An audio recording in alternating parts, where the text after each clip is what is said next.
Api berkobar hebat dari sebuah bangunan semi permanen yang berada di area rumah pompa Kartini 5 di Jalan Kartini Raya, Sawah Besar, Jakarta Pusat.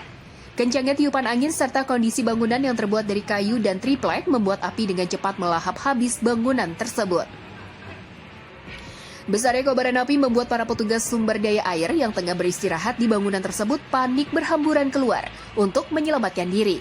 Api juga membakar sebagian peralatan milik petugas SDA yang tertinggal di dalam bangunan tersebut. Tak ada korban jiwa maupun luka dalam musibah kebakaran ini. Dugaan sementara api berasal dari hubungan arus pendek listrik.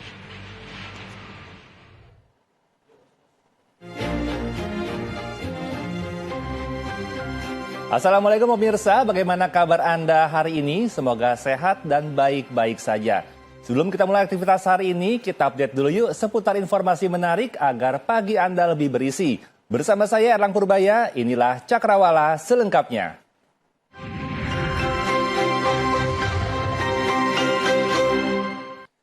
Dua orang pekerja tertimpa tembok roboh saat sedang melakukan perbaikan bangunan rumah di Jalan Amil Wahab, Kramat Jati, Jakarta Timur. Ke kantor. Sejumlah petugas penanggulangan kebakaran dan penyelamatan Gulkarmat Sudin Jakarta Timur melakukan evakuasi terhadap dua orang pekerja yang tertimpa tembok bangunan rumah yang roboh di Jalan Amil Wahab, Kramat Jati, Jakarta Timur. Terus, mobilnya siap kan? Satu orang pekerja tewas di lokasi kejadian, sedangkan satu orang korban lainnya mengalami luka patah tulang kaki kanan dan langsung dibawa ke Rumah Sakit Polri Jakarta Timur. Peristiwa tersebut berawal saat dua orang pekerja sedang melakukan perbaikan bangunan rumah. Diduga pondasi tembok bangunan rumah tidak kuat sehingga menimpa dua orang pekerja yang sedang bekerja. Hujan deras yang terjadi di wilayah Kabupaten Nrekang sejak beberapa hari ini membuat sejumlah jalan di poros Trans Sulawesi longsor. Akibatnya jalan penghubung kabupaten yang menjadi jalur penopang ekonomi warga pun menjadi lumpuh. Kendaraan dari Kabupaten Tanah Toraja menuju Kabupaten Nrekang tak bisa melintas. Ratusan kendaraan mengantri dan mengular hingga mencapai 2 km untuk melintas. Warga yang berada di lokasi longsor berupaya membersihkan material longsor dengan alat seadanya. Kendaraan roda 2 dari dua arah sudah bisa melintas, namun harus ekstra hati-hati karena jalanan yang licin. Berdasarkan keterangan warga, jika hujan turun, jalan selalu berpotensi mengalami longsoran karena tanah yang bergerak. Warga berharap pemerintah dapat segera turun tangan karena jalur tersebut merupakan jalan Trans Sulawesi yang menjadi penopang ekonomi masyarakat ke sejumlah kabupaten. Banjir lebih dari 1 meter masih merendam ratusan rumah warga di perumahan Taman Cikande, Kecamatan Jayanti, Kabupaten Tangerang, Banten. Banjir disebabkan oleh meluapnya Sungai Cidurian yang membuat aktivitas warga menjadi lumpuh total. Banjir masih merendam ratusan rumah warga di perumahan Taman Cikande, Kecamatan Jayanti, Kabupaten Tangerang, Banten. Warga hanya bisa pasrah lantaran barang-barang mereka rusak akibat terendam air. Warga mengatakan sudah sejak Jumat kemarin, banjir yang menerjang perumahannya membuat aktivitas terganggu, lantaran banyak perabot rumah tangga yang tidak terselamatkan.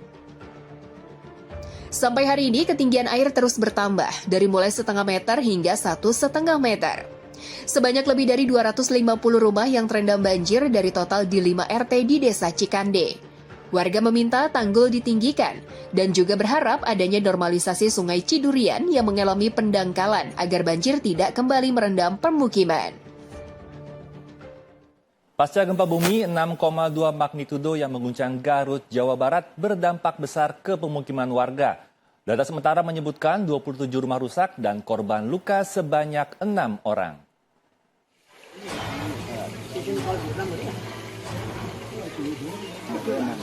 Pasca gempa yang mengguncang Garut, Jawa Barat pada Sabtu malam mengakibatkan puluhan rumah di Garut mengalami kerusakan. Dari laporan sementara, di 42 kecamatan yang diterima oleh aparat TNI Polri, ada 27 rumah rusak ringan dan 4 rumah rusak sedang. Salah satu rumah yang mengalami kerusakan sedang tersebut terjadi di Kampung Tegal Kondang, Desa Mekartani, Kecamatan Singajaya. Rumah permanen milik warga roboh bagian dinding serta atap depannya sehingga dikategorikan kerusakan sedang.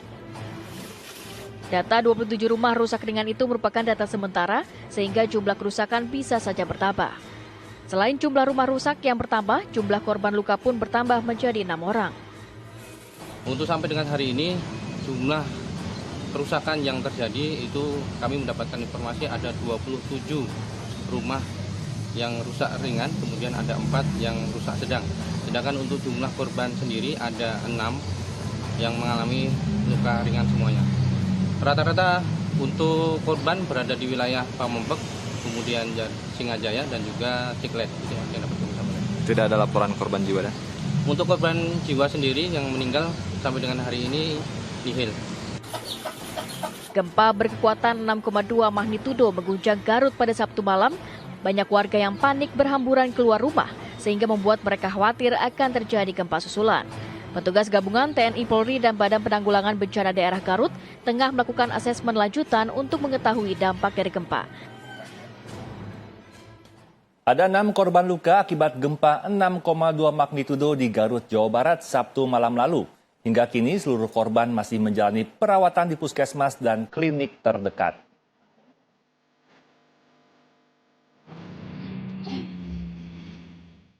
Gempa yang mengguncang Garut, Jawa Barat berdampak pada korban luka. Mereka masih menjalani perawatan di puskesmas dan klinik untuk pengobatan.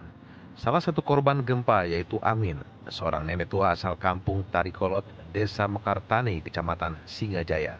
Ia harus dibawa ke klinik terdekat untuk mendapat jahitan karena terjatuh akibat panik saat gempa melanda Garut. Petugas medis masih melakukan observasi meski telah melakukan operasi ringan berupa jahitan. Ini luka benturan akibat gempa, jadi panik gitu. Kepalanya jatuh, kepalanya membentur ke meja. Meja ya Pak ya? Iya, banyaknya jahitan itu ada 5 jahitan. Tidak terlalu panjang, namun pendarahannya itu lumayan hebat. Sehingga perlu dilakukan tindakan observasi dulu. Alhamdulillah sekarang dari mulai tensi dan tanda-tanda vital lainnya sudah ada kemajuan. Aparat TNI Polri mencatat ada 6 korban luka-luka dan tak ada laporan korban jiwa dalam gempa ini. Jenazah Ridal Ali Tommy, anggota Satlantas Polresta Manado, yang diduga tewas bunuh diri di dalam mobil, tiba di rumah duka di Kabupaten Minahasa, Sulawesi Utara. Isak tangis keluarga pun tak terbendung saat peti jenazah diturunkan dari mobil ambulans.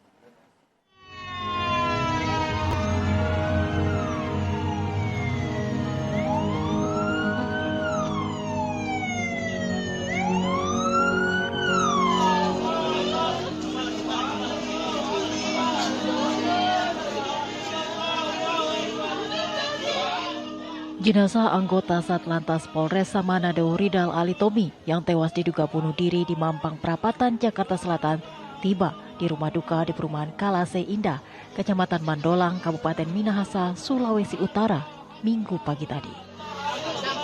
Kedatangan jenazah yang dikawal Satlantas Polresta Manado disambut isak tangis keluarga yang sudah menunggu sejak pagi. Terutama istri almarhum Novita Hussein yang histeris dan akhirnya pingsan.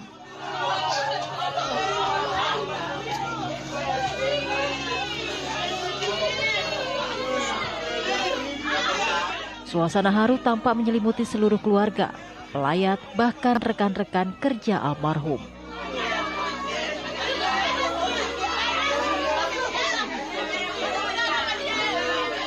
Jenazah akan langsung dimakamkan di pemakaman Muslim Kalase hari ini.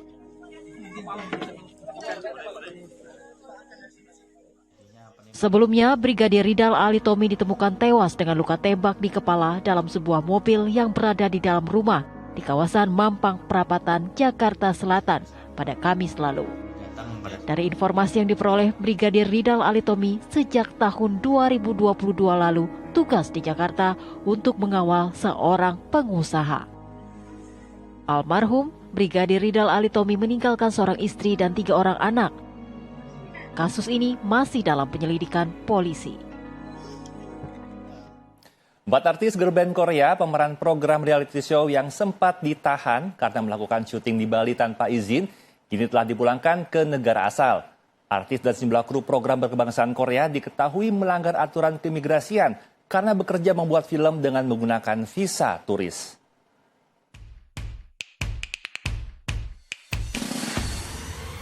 Setelah sempat ditahan karena melakukan syuting tanpa izin di Bali, artis K-pop Yoyeon SNSD, Bomi Aping, penyiar Choi Hee, dan penyanyi Lim Na-yang, para pemeran reality show My Way Package Season 2 Pick Me Trip to Bali, telah dipulangkan pihak imigrasi Bali ke negara asal Korea pada Sabtu dini hari. 25 orang kru produksi juga telah dipulangkan melalui Bandara I Gusti Ngurah Rai, sementara 2 orang produser program masih ditahan untuk dimintai keterangan. Keterangan tersebut disampaikan Kepala Kantor Kementerian Hukum dan HAM Bali Pramela Yunidar Pasaribu. Menurutnya, 4 artis K-pop termasuk Dita Karang, personel Secret Number asal Bali, dan 27 orang produser, manajer, dan kru program reality show Pick Me Trip to Bali tiba di Bali pada 21 April lalu dengan menggunakan visa on arrival. Nah, dari keberadaan ini mereka sudah dipulangkan 16 orang ke Korea pada tanggal 27 April 2024 dengan pesawat Korea pada pukul 1 pagi dini hari waktu Bali. Lalu kemudian sisanya akan diberangkatkan pada nanti sekitar dini hari juga untuk dipulangkan ke Korea.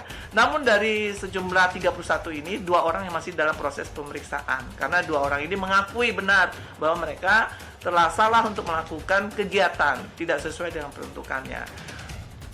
Sejumlah artis K-pop dan 27 orang kru termasuk manajer produksi program reality show Pick Me Trip to Bali diketahui melakukan syuting tanpa izin. Mereka melakukan syuting di sejumlah lokasi selama 4 hari hingga 25 April lalu. Salah satunya di Taman Ujung, Kabupaten Karangasem. Sebelum dipulangkan ke negara asal Korea, para artis dan kru dikenakan denda administrasi dan sempat ditahan di hotel tempat mereka menginap di kawasan Uluwatu, Kabupaten Badung. Pemirsa, seorang mama yang akhir-akhir ini viral mengemis dengan memaksa di beberapa kota wilayah Jawa Barat kena batunya. Mama yang kehadirannya meresahkan warga ini mencoba kabur saat akan ditangkap petugas Satpol PP. Ibu jangan gitu. Udah rame soalnya. Tapi kan kamu yang ngeramein. Ya ibunya jangan gitu. Orang-orang macam kamu ini jangan memaksa. Ibunya jangan memaksa. Ya. Oh, bagus. Ya. Cepat kamu sama semua. Tapi kalau iblis. Kalau sudah ada ikut campur itu iblis semua. Jangan manusia. Ada yang kenal emak-emak ini? Emak-emak tak dikenal ini memang sudah membuat resah warga di beberapa wilayah Jawa Barat. Sebut saja Bekasi, Cianjur, Sukabumi, dan sekarang Bogor. Udah rame soalnya. Satpol PP dan Dinas Sosial Kota Bogor pun menyadari kehadiran emak-emak yang memaksa diberi uang itu. Tapi saat petugas hendak menangkapnya, si emak-emak ini kabur. 4 jam petugas berkeliling mencari perempuan meresahkan tersebut.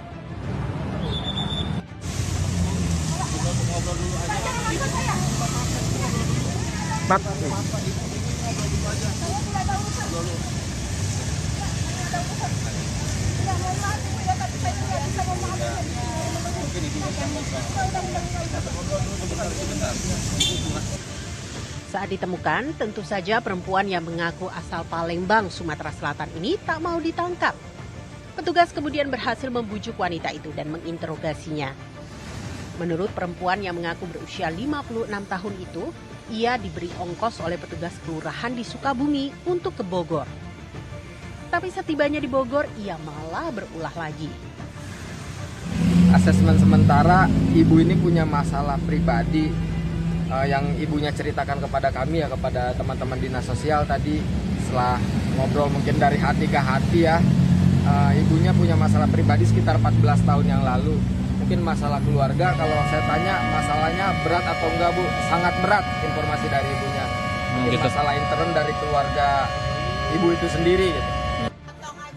Di Bogor, perempuan tak dikenal tersebut sudah membuat resah warga meski baru 2 hari di kota hujan setelah tiba dari Sukabumi. Perempuan ini datang dari pintu ke pintu untuk meminta sejumlah uang. Saat tak diberi, ia akan marah dan memaki-maki warga yang tak mau menuruti permintaannya. Kini warga Jawa Barat bisa bernafas lega karena perempuan tersebut telah diamankan Satpol PP dan Dinas Sosial Kota Bogor. Semoga perempuan itu juga bisa segera berjumpa dengan keluarganya dan mereka mau merawatnya.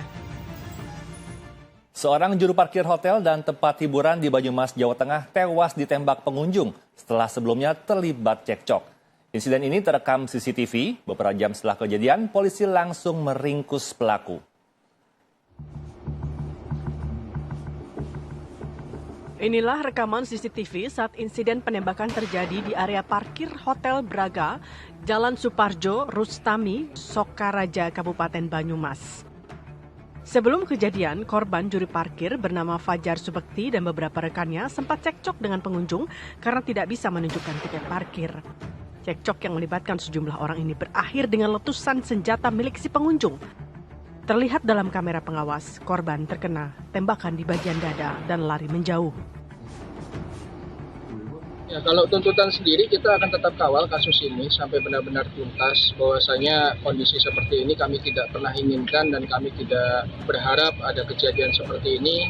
Untuk prosesi hukum juga sedang berlangsung. Dari manajemen berkomitmen bahwasanya kita akan kawal kasus ini sampai benar-benar tuntas. Korban sempat dibawa ke rumah sakit, namun nyawanya tak tertolong. Korban langsung dimakamkan di tempat tinggalnya di TPU Desa Karangsari, Kecamatan Kembaran, Kabupaten Banyumas. Beberapa jam setelah kejadian, polisi langsung meringkus pelaku di salah satu rumah kos di sekitar komplek Kampus Usut Purwokerto. Pelaku, seorang warga sipil berinisial A, warga Bandung, Jawa Barat. Jelang laga semifinal menghadapi Uzbekistan, Garuda Muda gelar latihan. Selengkapnya sesaat lagi, tetap di Cakrawala.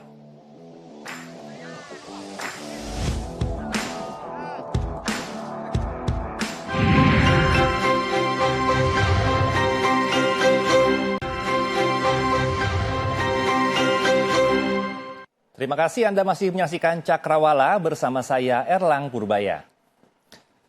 Pemirsa, ajang semifinal Piala Asia 2024 akan menjadi pembuktian bagi Garuda Muda kembali menorehkan sejarah baru untuk sepak bola Indonesia. Timnas Indonesia harus menaklukkan Uzbekistan jika ingin meraih tiket pentas Olimpiade. Mampukah Garuda Muda kembali mendulang kemenangan saat berhadapan dengan Uzbekistan?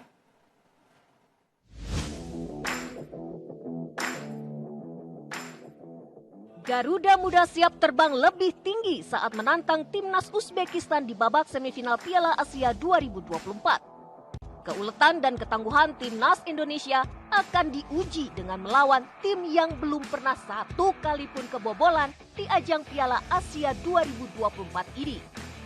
Padahal lawan timnas Uzbekistan tidak bisa dipandang sebelah mata. Di perempat final, Uzbekistan memetik kemenangan dengan skor 2-0 atas tim Arab Saudi, lawan yang berada di posisi 53 di ranking FIFA. Saat ini timnas Uzbekistan menempati urutan ke-64 di ranking FIFA, sedangkan Indonesia di posisi ke-134. Dalam 6 kali pertemuan sebelumnya, Uzbekistan juga meruntuhkan asa timnas Indonesia karena belum pernah mendulang kemenangan. Garuda Muda tetap optimis dan percaya diri. Pasalnya berhasil menang atas tim unggulan Korea Selatan yang berada di urutan 23 FIFA. Pertandingan yang dianggap bagai langit dan bumi tersebut berhasil dimenangkan timnas dengan drama adu penalti. Belum lagi, performa timnas sedang berada di masa-masa terbaiknya.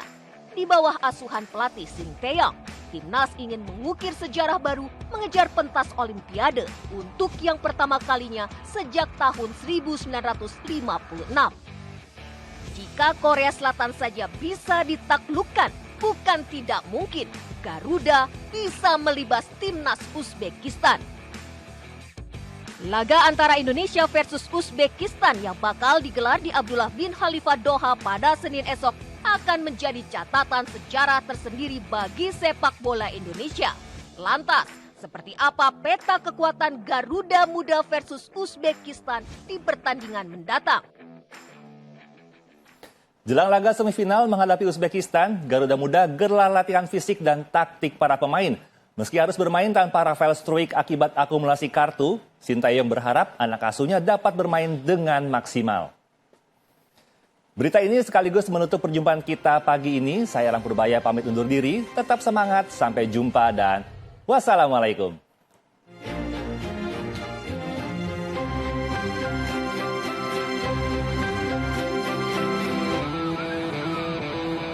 Timnas sepak bola Indonesia U23 kembali menggelar latihan jelang menghadapi babak semifinal Piala Asia U23 kontra Uzbekistan Senin malam nanti.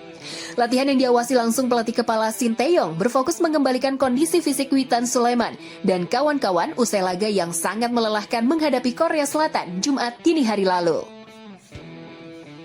Selain pemulihan fisik, skuad Merah Putih juga menajamkan tendangan ke gawang serta memberikan latihan khusus kepada penjaga gawang Hernando Ari. Indonesia dipastikan tidak dapat diperkuat strikernya Rafael Struik saat melawan Uzbekistan di partai semifinal yang mendapatkan akumulasi kartu kuning di pertandingan terakhir. Namun pemain berusia 22 tahun tersebut optimistis melihat kondisi psikologis rekan-rekannya dapat menjadi modal penting bisa membawa timnas Indonesia melaju ke babak final dan lolos ke Olimpiade Paris 2024. Timnas Indonesia akan menghadapi Uzbekistan di Stadion Abdullah bin Khalifa, Qatar, Senin malam. Indonesia melaju ke babak semifinal usai mengalahkan Korea Selatan melalui drama adu penalti dengan skor 11-10.